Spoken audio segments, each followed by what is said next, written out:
पत्रकारिता की पाठशाला। आज हम एक नए तरीके से आप सब लोगों को पत्रकारिता के बारे में, पत्रकार के बारे में, मीडिया के बारे में पढ़ाएंगे, समझाएंगे। और ये बड़ा शुभ अवसर है क्योंकि आज 30 मई है और आप सबको पता है, आप सब मीडिया के स्टूडेंट हैं कि 30 मई को हिंदी पत्रकारिता दिवस होता है। तो सबसे पहले आप सभी को हिंदी पत्रकारिता दिवस की बहुत बहुत शुभकामनाएं। और मैं चाहता हूं कि आप सब हिंदी मीडिया में आने वाले दिनों में छा जाएं और अपना जानदार, शानदार, दमदार और जोरदार करियर बनाएं। तो हम अपने इस पाठशाला के बारे में आपको बताते हैं। इसके 3 स्टेप। पहला स्टेप होगा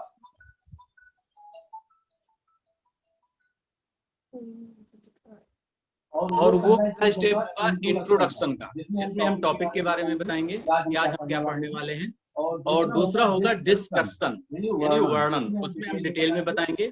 और लास्ट स्टेप होगा कंक्लूजन यानी समापन, उसमें हमने आज क्या सीखा, आपके क्या सवाल हैं, उन सब के बारे में बताएंगे। तो क्यों ना शुरुआत हम हिंदी पत्रकारिता दिवस के इतिहास से करें। ये तो आप सब जानते हैं कि आज 30 मई को हर साल हम लोग हिंदी पत्रकारिता दिवस मनाते हैं, लेकिन इसकी शुरुआत कैसे हुई उसके बारे में बड़े इंटरेस्टिंग फैक्ट बता रहा हूँ। सबसे पहले आप लोग चाहें तो इसको लिख भी सकते हैं क्योंकि बहुत इंपॉर्टेंट फैक्ट्स हैं। ये शुरुआत कानपुर के रहने वाले एक वकील पंडित युगल किशोर शुक्ला जी ने की थी। और कहाँ से की थी? कोलकाता से। जैसे आज हम कोलकाता कहते हैं, लेकिन उस जमाने में कलकत्ता कहते थे और तब भारत देश की राजधानी कलकत्ता हुआ करती थी।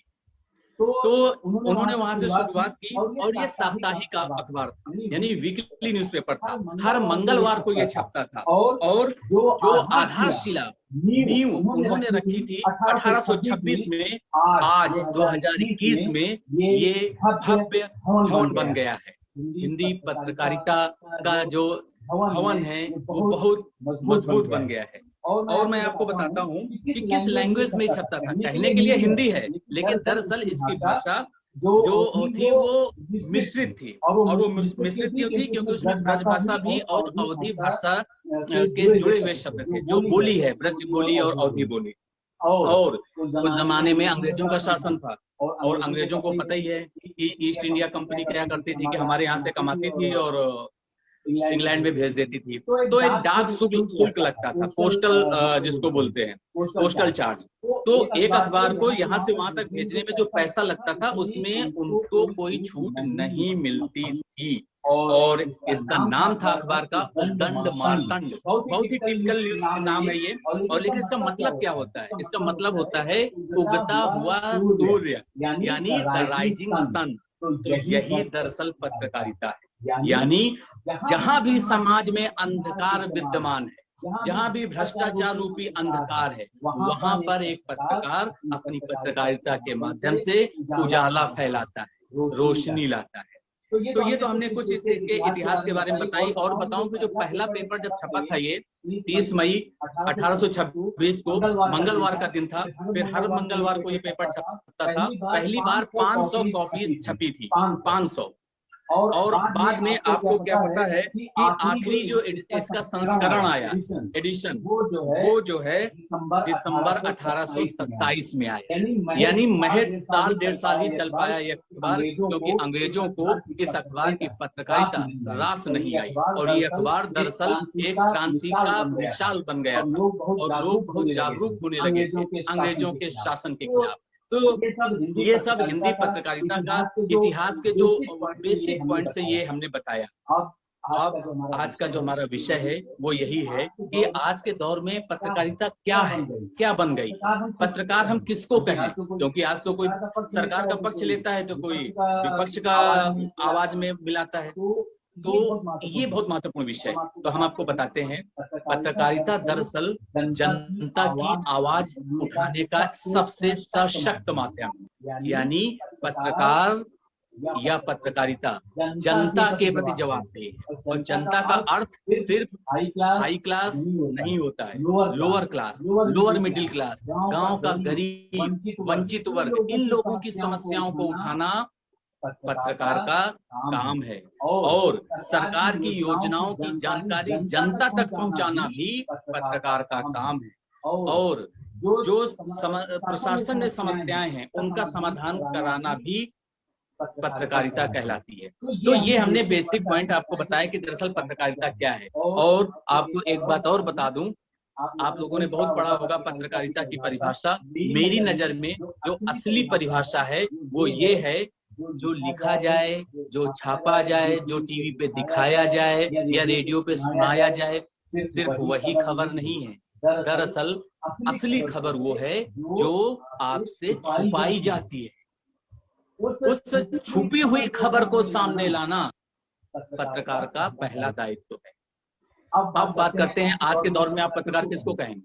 आपको लगता है कि आजकल पत्रकारिता हो रही है कि पत्रकार बचे हुए हैं या पक्षकार बन गए या वकील बन गए हैं? दरअसल जो पत्रकार हैं, क्योंकि वो किसी न किसी की आवाज उठाते हैं, या तो सत्ता पक्ष से जुड़े नेताओं की, सरकारों की, या विपक्ष के नेताओं की। तो the voice be the voice of voiceless people, यानी जिन लोगों की आवाज कोई नहीं सुन रहा, उनकी आवाज उठाना पत्रकारों का काम है। क्या ये काम आज की तारीख में हो रहा है? इसका जवाब आप सब लोग अच्छे से जानते हैं। तो पत्रकारिता क्या है? पत्रकार आज के दौर में किसे कहेंगे, और समाचार क्या है, और सूचना क्या है? ये चार टॉपिक हैं। पहले मैं इनके बारे में बताता हूँ, और साथ ही में आपको ये भी कह रहा हूँ कि आप सब लोग अपने पेन में, पेपर में लिखते रहिए जो आपका डाउट हो, क्योंकि इस कार्यक्रम के आखिरी हिस्से में हम आपके सारे सवाल भी लेंगे। तो पहली बात, आज की तारीख में पत्रकार वही है जो जनता की आवाज उठाए, असली मुद्दों की आवाज उठाए, और सरकार से सवाल करे, सरकार के अच्छे कामों को भी जनता तक पहुंचाए। अब इस जो हमने पैमाने आपको बताए हैं, इन पैमानों पर कितने लोग खड़े उतरते हैं ये आप खुद ही पता कर सकते हैं। अब बात करते हैं कि समाचार क्या है और सूचना क्या है। सूचना यानी इंफॉर्मेशन, समाचार यानी न्यूज। तो इनमें डिफरेंस क्या है? डिफरेंस ये है कि हर सूचना समाचार नहीं होती, लेकिन सूचना में, समाचारों में कोई ना कोई सूचना जरूर होती है। मतलब कि जैसे आप कोई समाचार लिख रहे हैं, कोई खबर लिख रहे हैं, तो कुछ उसमें कोई ना कोई इंफॉर्मेशन जरूर होगी, लेकिन हर इंफॉर्मेशन समाचार का रूप ले ले ये जरूरी नहीं है।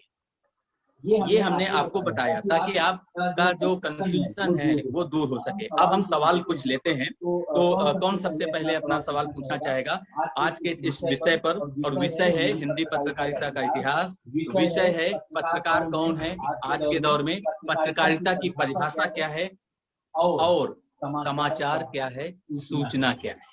इसके बारे में हमने आपको संक्षेप में बताया है। अब हम आपके सवाल लेते हैं। सर, मैं पल्लवी श्रीवास्तव, और मेरा सवाल आपसे ये है कि मतलब कहीं न कहीं अब हमारे इस देश में हिंदी पत्रकारिता को कम महत्व दिया जा रहा है। आजकल के युग ज्यादा से ज्यादा हमेशा इंग्लिश ही पढ़ना ज्यादा पसंद करते हैं, और हिंदी को कहीं ना कहीं पीछे वो छोड़ते जा रहे हैं। तो क्या आपको लग रहा है कि आने वाले भविष्य में हिंदी पत्रकारिता अपना दम बना के रख पाएगी? पल्लवी, आपका सवाल बहुत अच्छा है। ये हिंदी और अंग्रेजी की लड़ाई आज की नहीं है, बड़ा समय है इसका, और हर फील्ड में, और हर फील्ड में, केवल पत्रकारिता ही नहीं है, आप किसी भी फील्ड में ले लीजिए, हमेशा जो है अंग्रेजी को ज्यादा महत्व दिया जाता है, और इसे मैं दुर्भाग्य मानता हूँ। लेकिन हिंदी सिनेमा को देख लीजिए, यानी बॉलीवुड, हिंदी पत्रकारिता को देख लीजिए या हिंदी मीडिया को देख लीजिए, सबसे बड़ा दर्शक वर्ग, पाठक वर्ग और श्रोता वर्ग हिंदी मीडिया का ही। इसलिए हिंदी मीडिया में आपके करियर का बहुत ज्यादा स्कोप है। लेकिन इसका अर्थ ये नहीं है कि आपको बेसिक इंग्लिश ना आए, क्योंकि कई बार प्रेस रिलीज इंग्लिश में होती है और आपको उसको हिंदी में ट्रांसलेट करके लिखना होता है। इसलिए आपको इंग्लिश भी आनी चाहिए, लेकिन हिंदी को लेकर आपके मन में किसी तरह का शर्म या संकोच नहीं होना चाहिए। अब हम अगला सवाल लेते हैं।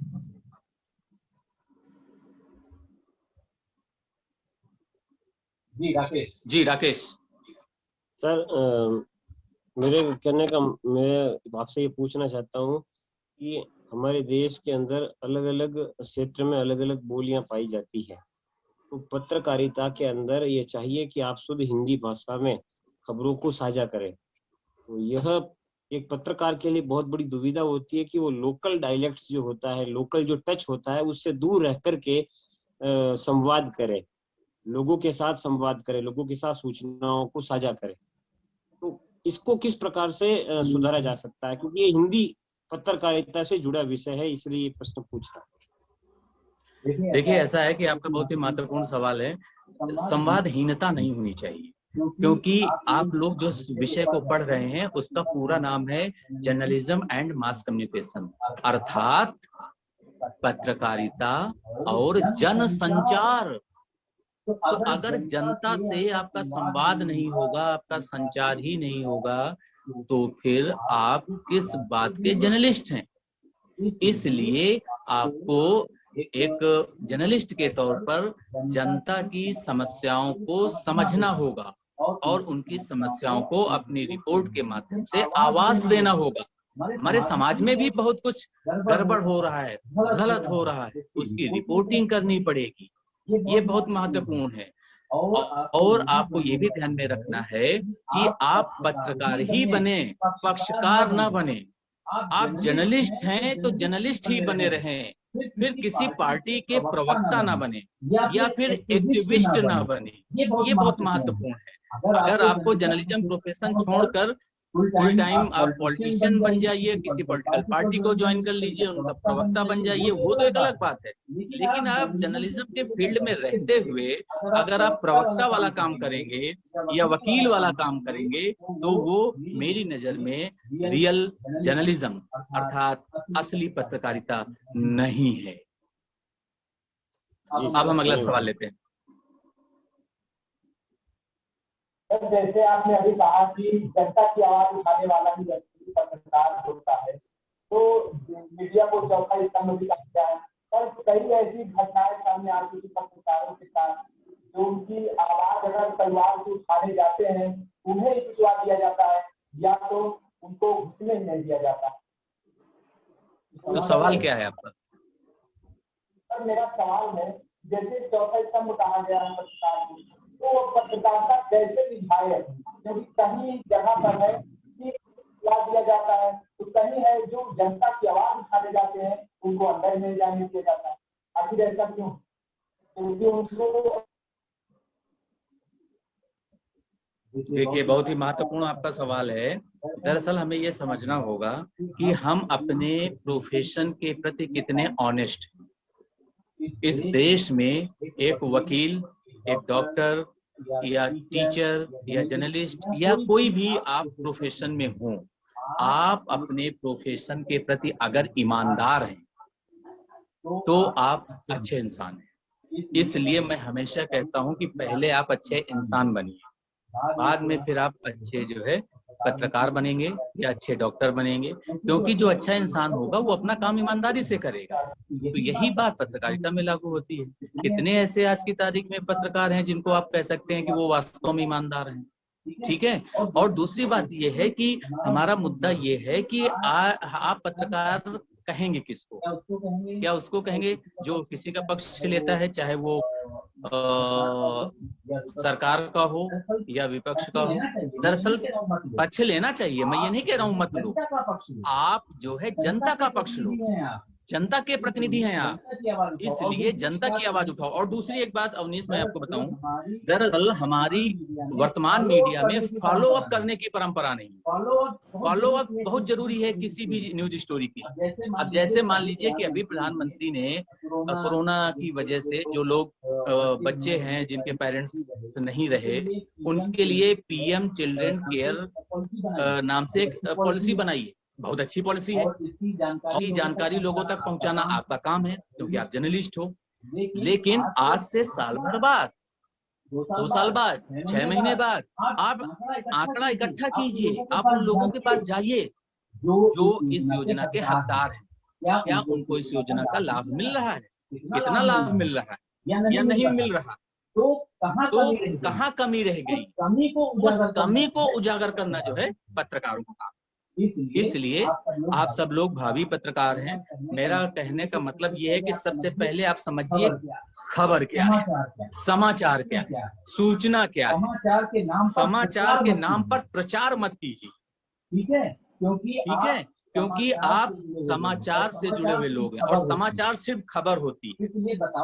इसलिए बताओ कि प्रधानमंत्री ने इस योजना के बारे में शुरुआत की, उस योजना की क्या खूबियां हैं ये बताओ, और सिक्के के दोनों पहलू को देखो। आज की मीडिया में दरअसल एक मीडिया है जिसको आप कहते हैं गोदी मीडिया, जिसको सरकारी मीडिया भी लोग बोलने लग गए हैं, तो दूसरा मीडिया है विरोधी मीडिया। दरअसल मीडिया को मीडिया ही रहने दो यार, उसका कोई नाम ना दो। और ये जो नाम दिए गए हैं इसमें भी मीडिया की ही गलती है, क्योंकि मीडिया की जो भूमिका है ना वो आज का दर्शक बहुत अच्छे से समझ रहा है। आज की जनता बहुत जागरूक है, ये सोशल मीडिया का युग है, सब जानते हैं कि कौन सा चैनल, कौन सा पत्रकार की विचारधारा क्या है। तो विचारधारा अपनी जगह में, पर्सनल लाइफ में आप किसी भी विचारधारा को माने, लेकिन प्रोफेशनल लाइफ में जर्नलिस्ट की एक ही विचारधारा होती है, वो जनता के प्रति है जवाबदेही, ठीक है। इसलिए आप ये बात को समझिए कि समाचार क्या है और सूचना क्या है। अब ये सूचना है क्या कि आप लोगों का जो है अभी इंटरनल्स नहीं होंगे। मैं उदाहरण के तौर पे बता रहा हूँ।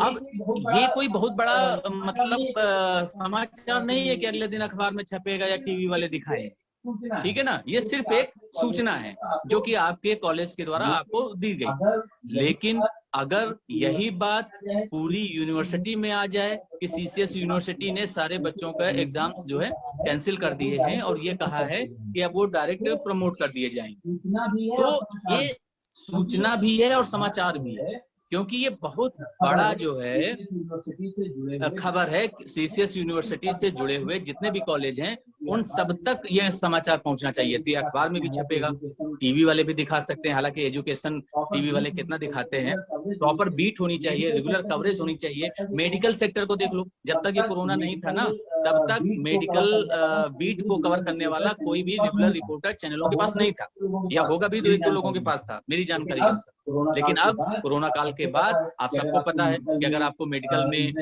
इंटरेस्ट होगा, मेडिकल की इंफॉर्मेशन होगी, जानकारी होगी, तो आप मेडिकल बीट के भी रिपोर्टर बन सकते हैं, प्रोड्यूसर बन सकते हैं। और किसी का कोई सवाल है? सर, जिन पत्रकारों की आवाज दबाई जाती है वो पत्रकार अपने हित के लिए क्या करें? हाँ देखिए, पत्रकारों का तो काम ही होता है कि जो हमारे समाज के दबे कुचले हुए लोग हैं उनकी आवाज उठाए, be the voice of voiceless people. लेकिन तुम्हारा सवाल इसलिए जसप्रीत बहुत इम्पोर्टेंट है क्योंकि दूसरों की आवाज उठाने वाले खुद अपनी आवाज क्यों नहीं उठा पाते? बड़ा सवाल। दरअसल आपने एक कहावत सुनी होगी, दिया तले अंधेरा। और हमारा जो मीडिया है वो बहुत अधिक प्रोफेशनलिज्म उसमें भी नहीं आया है, बस ये कमी है, इसीलिए वो अपनी आवाज नहीं उठा पाते हैं। लेकिन अब आप लोग, नई पीढ़ी आ रही है, अपनी आवाज उठाओ, लेकिन आपका अंदाज, आपका तेवर और आपका तरीका बहुत अच्छा होना चाहिए, बहुत शालीन होना चाहिए, विनम्र होना चाहिए। अगर आप अपने बॉस से लड़ाई लड़ोगे तो फिर जाहिर सी बात है प्राइवेट नौकरी का भरोसा नहीं, कल से मत आना, जॉब रिस्क पर है। इसलिए आप किसी भी खबर को लेकर आपकी अगर बात होती है तो आप विनम्रता से अपनी बात रखिए और समझाइए कि दरअसल इसमें न्यूज सेंस क्या है, ताकि आप नॉनसेंस से बच सके, ये समझना जरूरी है। अब जो है, और किसी का कोई सवाल? यस सर, मेरा एक क्वेश्चन है कि सभी लोग कहते हैं कि अगर हमें टिकाऊ मीडिया बनना है तो हमें बिकना पड़ेगा, तो मैं आपसे पूछना चाहती हूँ ये कहाँ कर सकते हैं? आपका सवाल मैं समझ नहीं पाया, आवाज क्लियर नहीं है। सभी लोग जैसे कि बोलते हैं कि अगर हमको टिकाऊ मीडिया बनना है तो हमको बिकना पड़ेगा, तो ये आपके नजर में कहाँ कर सकते हैं? देखिए, ऐसा है कि सबसे पहले तो आप मीडिया के स्टूडेंट हैं, इसलिए पढ़ाई खूब कीजिए किसी भी फील्ड से रिलेटेड। एक कहावत है, jack of all trades master of one, यानी पत्रकारिता से सब कुछ जुड़ा है, मतलब ये सबसे डिफरेंट प्रोफेशन क्यों है पता है?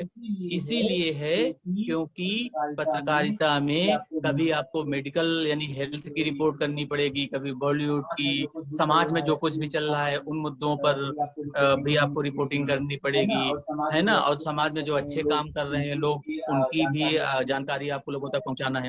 तो मैं इसको पता है क्या कहता हूँ, mother of all profession is journalism. सारे प्रोफेशन की जो है ये मदर है। हालांकि ये मेरा व्यक्तिगत है, इसमें सबकी सहमति जरूरी नहीं है, पर्सनल मेरी थिंकिंग है। क्योंकि एक जर्नलिस्ट जो है समाज में, सरकार में, शासन प्रशासन में, सब जगह में उसको रिपोर्टिंग करनी पड़ती है। इसलिए आपको समझ होनी चाहिए कि हमारे समाज में क्या चल रहा है। समाज में भी बहुत गलतियां हैं, उनको भी सुधारने की जिम्मेदारी आपकी है, लेकिन ध्यान रहे आप जर्नलिस्ट बन के काम करें, एक्टिविस्ट मत बने। एक्टिविस्ट का अर्थ क्या है? क्रांति। कि हम बिल्कुल, जैसे कई लोग होते हैं कि बच्चों को लगता है कि हम बस एंकर बन जाए, रिपोर्टर बन जाएं, ग्लैमर में आ जाएं और हम बस क्रांति कर देंगे। जी नहीं, असली पत्रकार वो होता है जो फील्ड में जाता है या डेस्क में बैठकर खबरों को अच्छी तरह से समझता है और लिखता है ना, कोई बिना किसी भेदभाव के, बिना किसी का पक्ष लिए हुए। तो इस बात को जानना समझना जरूरी है। तो अब हम कार्यक्रम के आखिरी हिस्से में पहुंच चुके हैं और अब हमारे पास सिर्फ 2 मिनट बचे हुए हैं। तो आप लोग हमें ये बताइए कि आज का जो हमारा टॉपिक था कि हिंदी पत्रकारिता का इतिहास, उसके बारे में कुछ मूलभूत बातें हमने बताई।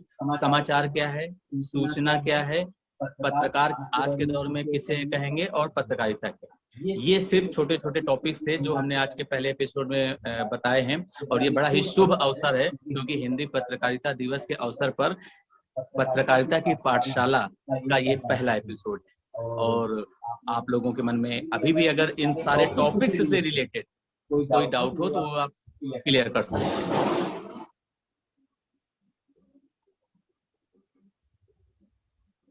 तो अब इस कार्यक्रम में आखिर में आप सब लोगों का फीडबैक ले लेते हैं कि आपको हमारी ये पाठशाला कैसी लगी और आप क्या कहना चाहेंगे।